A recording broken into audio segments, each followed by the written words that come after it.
Welcome to the Otherwise Guys, your boy Cool Shakur. Right now I'm here with. Charleston White, man. What's up, brother? How you doing, man? I'm doing well, man. I'm having fun in Jacksonville, Florida. Yes, sir, man. You starting your comedy career off pretty good, man. I went to the show Yeah, and you tearing the crowds up, man. yeah. I'm learning. I'm learning. This is my 31st comedy show. So from October 22, BET Weekend Awards in Atlanta was my first comedy show. I sold it out at the Atlanta Comedy Comedy Zone. Yeah. Yeah, so I sold it out. My first show was $10,000. I didn't know what I was doing. Uh, I'm just starting to learn to know what to do. Yeah. Yeah, so I've been blind man shuffling. I hadn't had a script. So you been just going out there, no Yeah, writing? no writing, no nothing. So I don't know what I'm gonna say when I take the stage. Yeah. I have in mind some key points and things that I would like to talk about, but when I get up there, I'll be nervous. Uh, yeah, and then everything goes out the window. You got TK on your side, he brought you in and got you on the tour. How did that happen? Uh, a God, he was a God sin. Quietly and secretly. That was my prayer. Man, God, bring somebody that can give me some guidance and offer some instruction, the proper kind of instructions, and not be trying to exploit and use a nigga. You know what I'm saying? So he said he had been sitting back watching me for a few years, and he's discovered a lot of great comedians, a lot of legendary comedians, and so he has an eye for comedic talent. And so I caught his eye with my comedic talent, and so he reached out to me. So he had been turning down Live Nation for about 2 years for a tour. So when he finally agreed to do a Live Nation comedy tour, uh, he had me in mind of hosting. So there's a difference between being a comedian and hosting. In the process of hosting, I'm learning how to be an MC, a master of ceremony. And while learning how to host and become a master of ceremony, I'm also learning how to do stand up comedy by hosting and listening and watching other comedians come out and do their sets. So I'm seeing how important it is to know how to write. Yeah. Natural talent is good, raw talent is good, but having the ability to learn how to structure that raw talent for a writer is exceptional.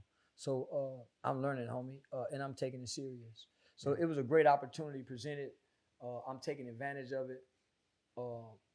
Live Nation, NTK Kirkland, they taking a chance as well as giving me an opportunity. So I'm seizing the moment. You got another comedian. I watched the interview where Godfrey was giving you big ups. He was saying he was funny, and he was saying, Yeah, I fuck with Godfrey. Yeah, that's my boy. I like Godfrey. yeah, he was saying one of his favorite parts when he was like, about the breakfast. So you niggas ain't getting breakfast, and Yeah, yeah. People, it's something to laugh about. But all of our life, it was always, at least I was always told that breakfast is the most important meal of the day. facts. That's your fuel for the day. Hmm. So that's why most niggas sluggish midday. Yeah. Yeah, or when they eat lunch, they crash. Yeah, they tank full, but they ain't got no fuel to keep going. Dang. So yeah. Yeah, he was saying, like, do you see yourself like going on his podcast and chopping it up with him? Who is that? Godfrey. Yeah. I would. Yeah, I would do. Yeah, I'm actually, man, getting ready to do the hype comedy podcast. So they're a real big comedic platform. They got like 2-3 million. I'm figuring to do them. Damn. So in the coming weeks. So not only am I taking it serious, people are now starting to take me serious in the comedy world. There was a lot of pushback at first, because of uh, some of the controversial things and some of the provocative things that I've said on social media about uh, a different segment of people, whether it's been the LGBT community, the Jewish population, uh, dead rappers. It's been a lot of pushback. Even me making rape comments. Yeah. At first it was a lot of pushback, and TK Kirkland at a lot of venues would have to.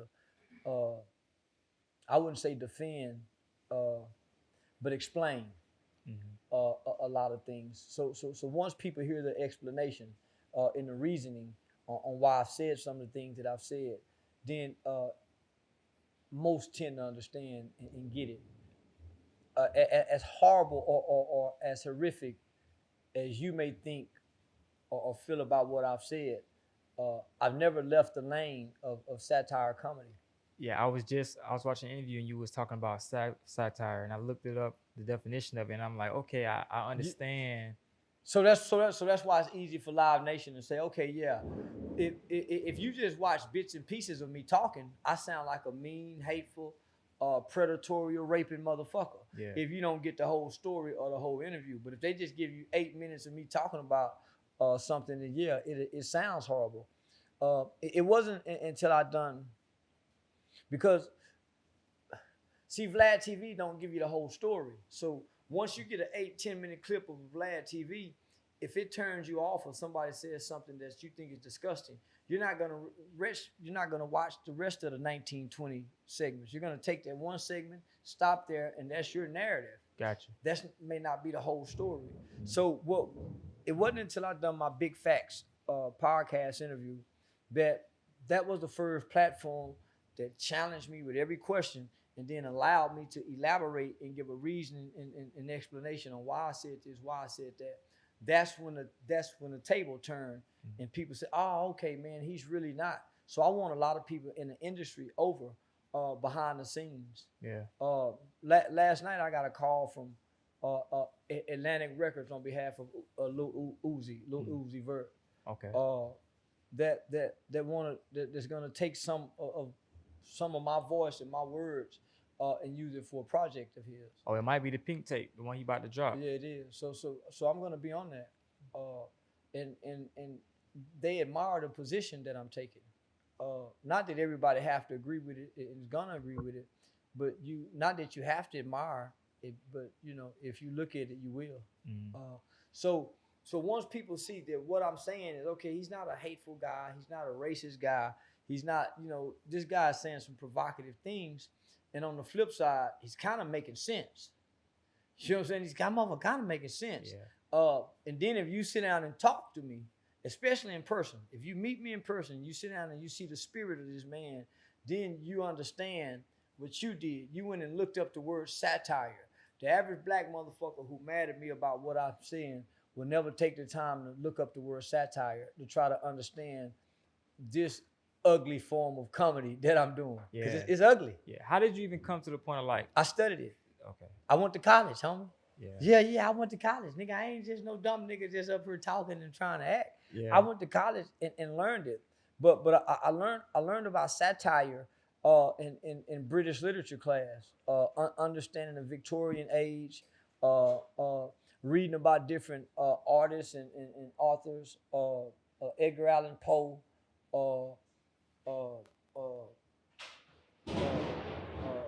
man, the famous Arthur Von Gouch. Yeah. Them people had dark lives. Yeah.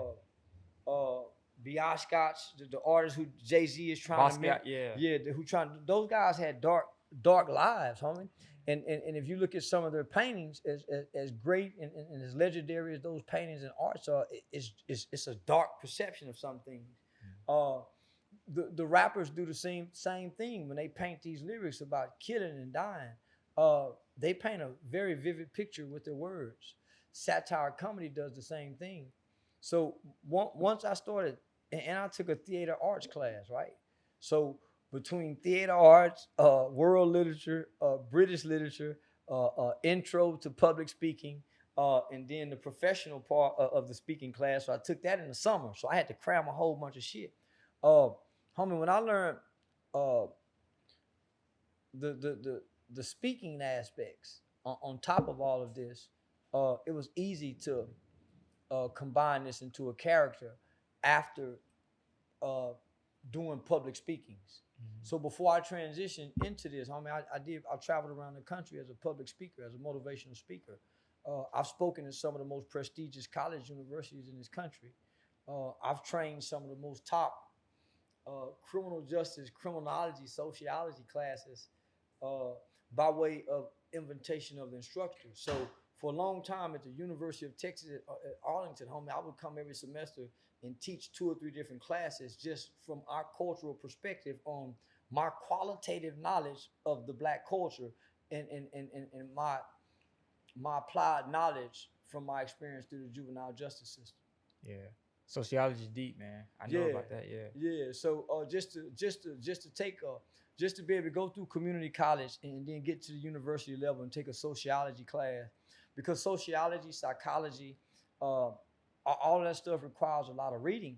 Mm-hmm. It requires a lot of reading. So when it's time to take a test, uh, your answer is going to require a lot of writing based on uh, based on the knowledge and information that you've gotten from all of that reading. So would you say it's like a social experiment Yeah, it as far is. as Yeah, what I'm doing is a social experiment. yeah. Just push the side button. Uh, because I don't know if it was gonna work. Uh, uh, yeah, I didn't know how far this shit could get me. Yeah. I lost a lot uh doing this, only to seem to have gained the world. Yeah. I fell from political. I fell from political grace. Yeah, I was the poster child for the Texas Juvenile Justice Department. Just last month, uh, I lost a big contract, homie, with San Bernardino County Juvenile Probation Department because of my character online. Mm. Yeah, I was. Yeah, I had just signed the contract. I was a vendor for California government. We was in talks of taking my programs to California state legislation to have them in all the juvenile facilities. I had met with over. I had met and had been interviewed and met with all of San Bernardino's county's top juvenile probation departments, chief probation officers, to implement uh, a one government program that's called Thinking for Change that most people don't have access to, but I do. And then 3 of my curriculums, which are 16-week juvenile programs. One is a one of them is a life cycle, a street life curriculum that breaks down. It breaks down the elements of the streets, how children derive and develop their belief system from the streets and their environments. The other one is an anti-gang cognitive intervention program, also a 16-week curriculum that's geared more for kids that's caught up into the gang culture. And then the third program is what I call a SAP program, a self-awareness program. Okay. It's just teaching moderate to basic kids who's not gangster, who's not street, but just helping them to deal with self-esteem and developing the proper type of self-esteem issues and communication skills and social skills. So I developed those programs on my own. Yeah. And these programs are highly recommended by the Texas Juvenile Justice Department and have been recommended to all 254 counties throughout the state of Texas. So whenever people have access or learn or hear about these programs, they weigh in California, home. They wanted me to come in and teach and train their juvenile staff on how to implement these programs. I used to sell these programs to different county probation departments. I used to train the state's juvenile correctional officer also using these programs. I've also, for many years, done training and have trained the United States Department of Homeland Security Human Trafficking Division, North Texas Crime Commission at Eastfield Police Training Academy in Mesquite, Texas. So I did that for several years. Yeah. And got some of the highest ratings from my presentation. So I'm well equipped in what I'm talking about. Yeah. Do you still believe that like church is the biggest opposition for black people? Yeah, it is. Nobody's robbing a church more than nobody's robbing black people more than a preacher or a politician. Because most politicians don't speak and nor represent poor black people. Facts. And in the church, they beg from poor black people. Yeah. Yeah. They who you think they beg more money from poor black people than they do anybody. Yeah. They don't seek corporate sponsorship. They beg from poor congregations who come, struggling and can barely pay their bills with this strong belief in God, and so they manipulate that belief to get people to pay tithes and offerings. I like what you said though. You was like said the church have service, but they don't have community service. Yeah, they don't. Yeah. Uh, right now, I'm doing labor detail.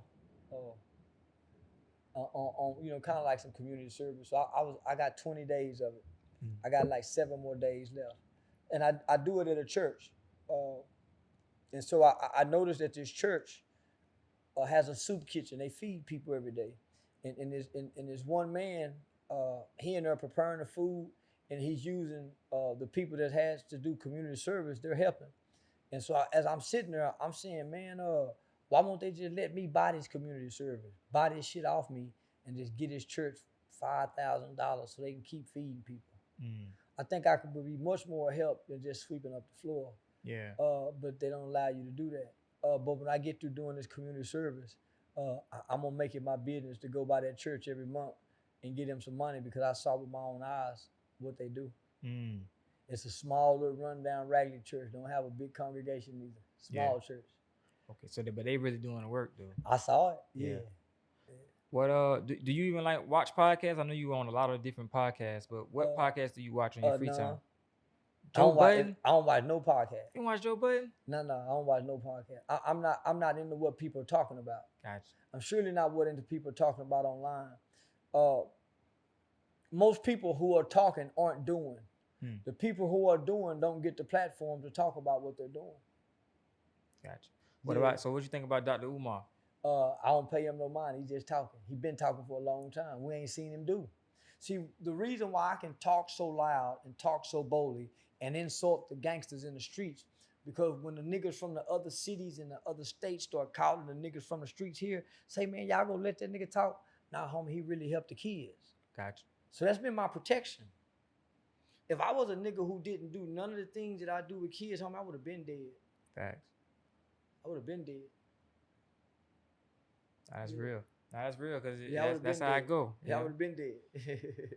So what do you see yourself like in the future though? You see yourself like staying more in the comedy lane, or do you want to be more in the social lane? Like no, I see myself. I'm the next Dave Chappelle. I'm the next Chris Rock. Because I'm not trying to stay on stage as a stand-up comedian. I want to go on like Steve Harvey, homie. Steve Harvey went past the stage. Gotcha. He started hosting award shows. He started hosting Family Feud. So that's the art of the MC. Yeah, that's gotcha. And see, once as a comedian, once you can learn the MC game, then that's what almost ensures that you have a long-lasting career, like your Paul Mooney's and your Bill. Yeah, I got you. Because now you start hosting the Oscars, you're hosting the Grammys, because now you know how to work the crowd. So you become a master of ceremony, homie. That's a job that will never end, and you can do that in old age. So I got some game that almost give me a retirement plan. Yeah. So that's why people see. That's why people kind of see me cleaning it up.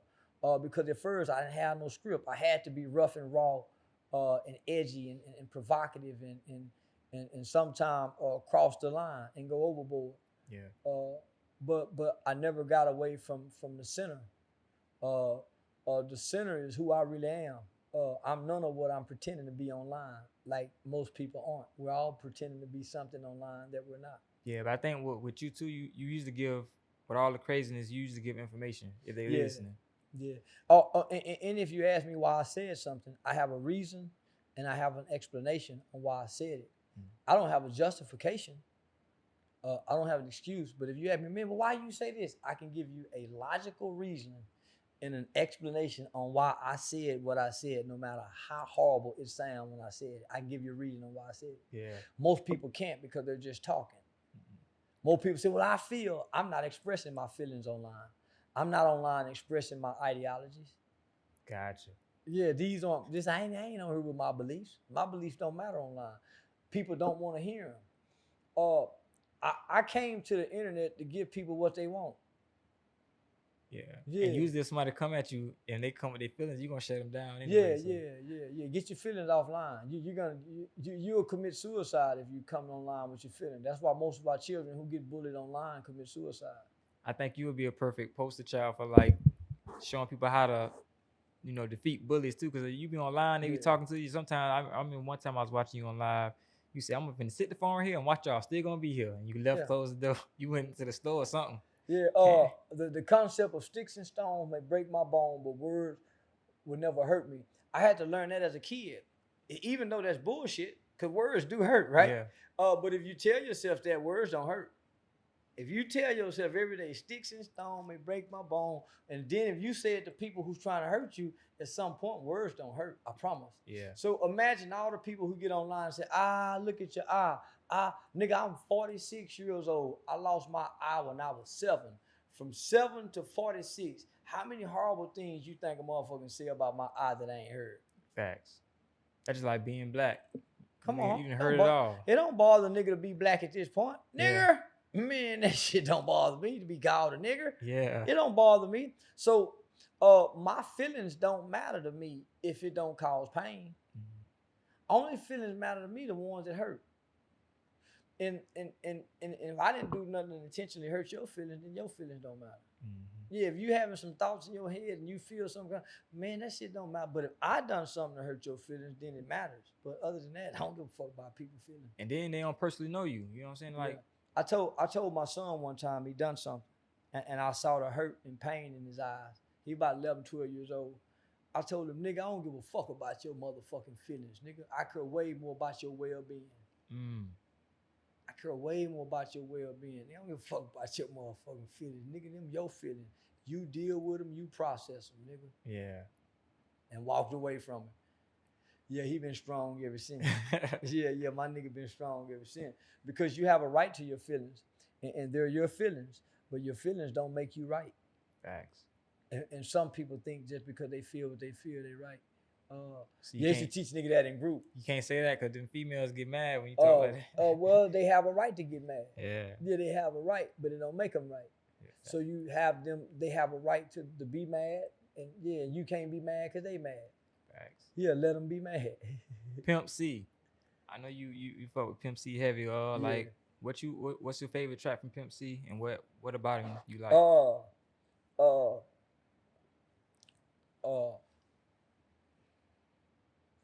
Man, there's so many from Pimp C, homie, but High Life is one of them.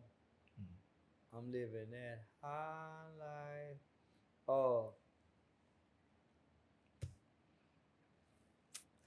That motherfucker look at me. Yeah. Whenever I'm feeling, that motherfucker look at me. Yeah. And then me and that one when he talking about top notch hoes. When he say y'all niggas fuck BET cause y'all ain't down with the South.